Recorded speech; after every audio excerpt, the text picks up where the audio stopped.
பெங்களூரில் ஒரு குளிர்ந்த இரவு. வீதிகளில் வாகனங்களின் நெரிசல் குறைந்திருந்தது. இருப்பினும் போலீஸ் ரோந்து வாகனங்களின் சத்தம் அவ்வப்போது கேட்டுக்கொண்டிருந்தது.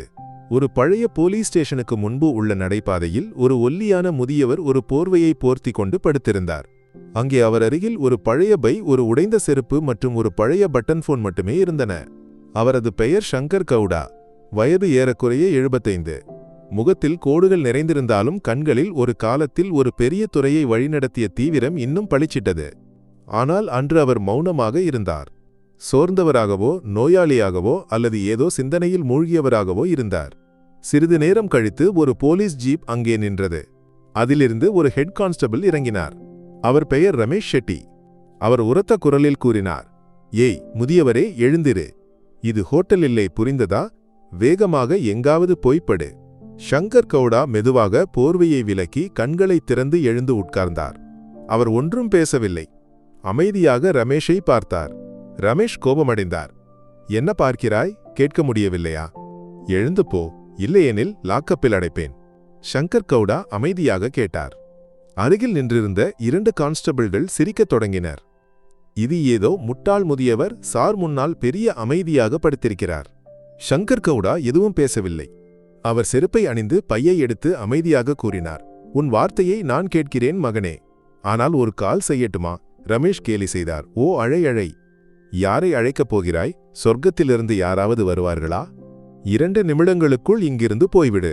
சங்கர் கவுடா தனது பழைய போனை எடுத்து ஒரு எண்ணை டயல் செய்து 2 வார்த்தைகள் மட்டும் கூறினார். "நேரமாகிவிட்டது, ஸ்டேஷன் எண் 19." போனை கட் செய்தார். ரமேஷ் சிரித்துக்கொண்டே கூறினார், "என்னது முதியவரே, யாரை அழைக்கிறாய்? தேவர்கள் இறங்கி வருவார்களா?" ஆனால் 5 நிமிடங்களுக்குள் ஒரு SUV வேகமாக வந்து நின்றது. பின்னால் மற்றொரு வாகனம், பின்னர் ஒரு சிவப்பு பீக்கன் லைட் கொண்ட இன்னோவா. சைரன் ஒலித்தது. சிரித்துக் கொண்டிருந்த கான்ஸ்டபிள்கள் அதிர்ச்சியடைந்தனர்.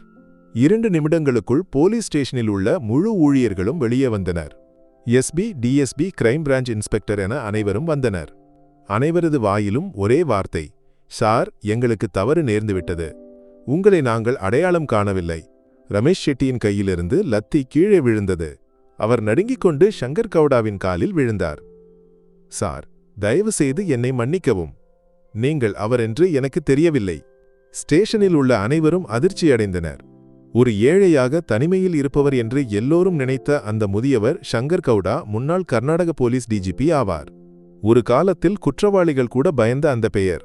இப்போது அவர் உடைந்த செருப்பும் பையுமாக ஸ்டேஷனுக்கு முன்னால் உட்கார்ந்திருக்கிறார். அவரை அவமானப்படுத்திய போலீஸ்காரர்கள் இப்போது அவருக்கு முன்னால் மண்டியிட்டு நிற்கின்றனர். DSP ராஜேஷ்குமார் முன்னால் வந்தார். "சார், உங்களை நாங்கள் அடையாளம் காணவில்லை. இவ்வளவு எளிமையான உடையில் இது எங்கள் தவறு. எங்கள் சிந்தனையின் குறைபாடு." சங்கர் கவுடா அவரது கண்களை பார்த்து மெதுவாக கூறினார், "இதுதான் நான் பார்க்க விரும்பியது." SP பிரியா சர்மா முன்னால் வந்து தலைகுனிந்து கேட்டார், "சார், இதையெல்லாம் ஏன் செய்தீர்கள்?" சங்கர் கவுடா புன்னகைத்தார். அந்த புன்னகையில் கோபம் இல்லை, ஒரு கேள்வி மட்டுமே. "நாம் மனிதனை மனிதனாக பார்ப்பதை நிறுத்திவிட்டோமா?" அவர் தொடர்ந்தார், "நான் இங்கு ஒரு நாடகத்தை பார்க்க வரவில்லை. யூனிஃபார்ம் அணிந்த ஒவ்வொரு போலீஸ்காரரும் இன்னும் மனிதநேயத்தின் மதிப்புகளை பின்பற்றுகிறார்களா என்பதை அறிய வந்தேன். இப்போது மக்கள் பதவியை பார்த்து மட்டுமே மரியாதை காட்டுகிறார்களா? உன் அவமானம் என்னுடையது அல்ல, ஒரு ஏழையுடையது, ஒரு குடிமகனுடையது. நினைவில் வைத்துக்கொள், எல்லா முதியவர்களும் பிச்சைக்காரர்கள் அல்ல. சிலரால் உன் முழு துறையையும் ஒன்றாக நிறுத்த முடியும்." ரமேஷ் இன்னும் மண்டியிட்டு நின்றார். கண்கள் கலங்கியிருந்தன. "சார், நான் உங்கள் பயிற்சியில் இருந்தவன். அப்போதும் அடையாளம் காணவில்லை. இப்போதும் குருடனாகிவிட்டேன். தயவு செய்து மன்னிக்கவும்." சங்கர் கவுடா அவரை பார்த்து அருகில் சென்று அவரது தோளில் பிடித்து எழுப்பினார். "தண்டனையை விட பாடம் முக்கியம். இன்று உன் மனதை மாற்ற முடிந்தால் அதுவே எனக்கு மிகப்பெரிய மரியாதை." SP பிரியா கூறினார், "சார், எல்லா ஸ்டேஷன்களிலும் வந்து இந்த பாடத்தை பகிர்ந்து கொள்ளுங்கள். இனி யாரும் இந்த தவறை செய்யாமல் இருக்க." சங்கர் கவுடா புன்னகைத்தார். "நான் மீண்டும் வருவேன், ஆனால் அறிவிக்காமல். உண்மையான சோதனை யார் உன்னை கவனிக்கிறார் என்பது தெரியாத போதுதான்." சங்கர் கவுடாவின் வார்த்தைகள் ஸ்டேஷனின் சுவர்களுக்குள் மட்டும் நின்றுவிடவில்லை. அவை போலீஸ்காரர்களின் மனதில் ஆழமாக பதிந்தன. SP பிரியா, DSP ராஜேஷ், மற்ற அதிகாரிகள் இதுவரை விதிகளிலும் பதவிகளிலும் மட்டுமே நின்றவர்கள் என்று மனிதநேயத்தின் உண்மையான அதிகாரியை கண்டனர். யூனிஃபார்ம் இல்லாமலும் எல்லோரையும் மரியாதையுடன் தலைகுனிய வைத்தவரை. மறுநாள் காலை ஸ்டேஷனுக்கு முன்னால் ஒரு பலகை வைக்கப்பட்டது. மனித மாண்பு தினம். ஒவ்வொரு மாதமும் முதல் தேதி பெயர், பதவி, ரேங்க் ஆகியவற்றை பார்க்காமல் எல்லா நபர்களிடமும் மரியாதையுடனும் பச்சாதாபத்துடனும் நடந்து கொள்ள வேண்டும் என்று கட்டாயமாக்கப்பட்டது. இந்த மாற்றத்திற்கு உத்வேகமாக ஒரு படம். ஷங்கர் கவுடா நடைபாதையில் போர்வை போர்த்தி படுத்திருக்கிறார். கீழே எழுதப்பட்டிருந்தது, உண்மையான வலிமை ஒருபோதும் சத்தமிடாது. ஒரு வாரம் கழித்து மைசூரில் உள்ள போலீஸ் பயிற்சி அகாடமியில் ஒரு சிறப்பு அமர்வு நடைபெற்றது. நூற்றுக்கணக்கான புதிய பயிற்சி போலீஸ்காரர்கள் அமர்ந்திருக்கின்றனர். மேடையில் பழைய முண்டு மற்றும் குப்பாயம் அணிந்த அந்த முதியவர் ஷங்கர் கவுடா.